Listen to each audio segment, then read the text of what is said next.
안녕하십니까, 농부놀이터입니다. 오늘은 그 복숭아 농사, 과수 나무 어떻게 전정을 해야 되고, 지금 9월, 10월 요 시기가 굉장히 중요한 시기입니다.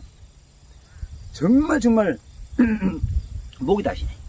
정말 중요한 시기입니다. 지금 보면 우리가 꼭 해야 될 일은 수확을 다 끝나서 내팽개치고 그럴 때가 아니고 9월, 10월 이때가 내년 농사의 가장 큰 중요한 시기입니다. 특히 가을 전정은 지금 제가 전정을 하고 있잖아요. 가을 전정은 굉장히 중요한 부분을 차지하고 있습니다. 왜냐면은 9월, 10월이 왜 굉장히 중요하냐면은 내년 농사, 지금의 영양을 자양분을 저장하는 시기입니다. 내년을 준비하는 시기예요.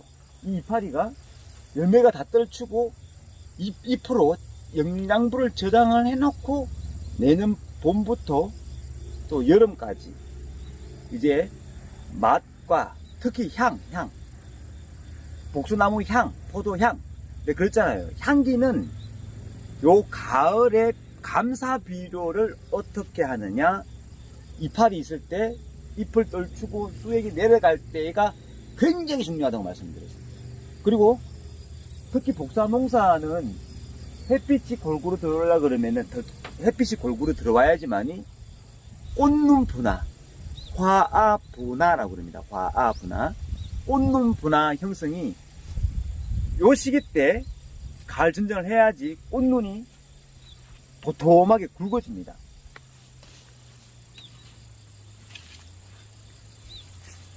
여기 가지를 보면은 가지 밑에 가지 옆에 잎이 있잖아요.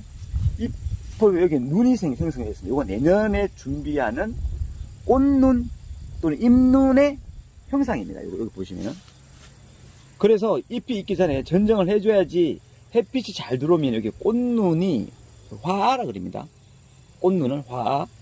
꽃눈 분화가 이때 햇빛이 들어와야지 꽃눈이 탱탱하게 내년에 또 굵은 눈을 만들 수 있다는 거예요. 그래서 이게 그늘이 갇혀있거나 가지로 겹쳐져 있으면은 꽃눈 분화가 안 됩니다.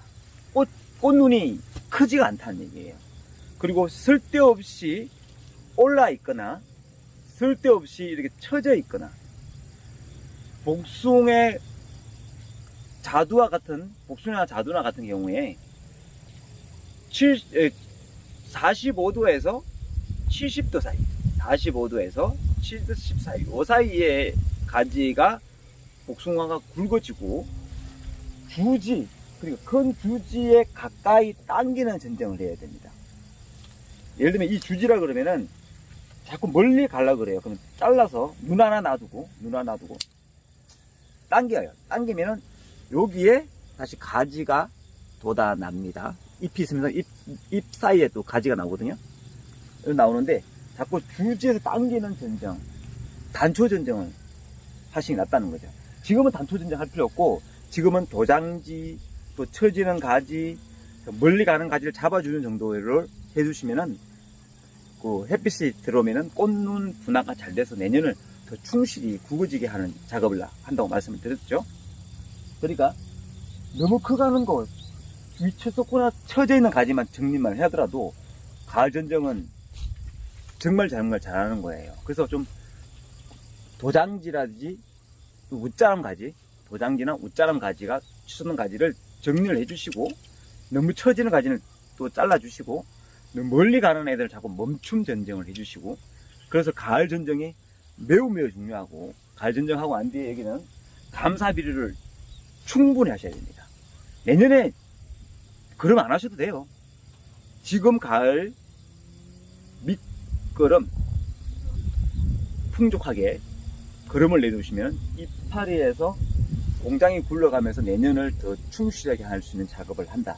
지금 보니까 꽃눈이 그렇게 굵어지지 않았는데 굉장히 중요합니다. 9월, 10월이 꼭 하셔야 됩니다. 두 가지, 가을 전장 꼭 해야 되고, 두 번째는 감사비료를 충분하게 줘야 된다는 겁니다.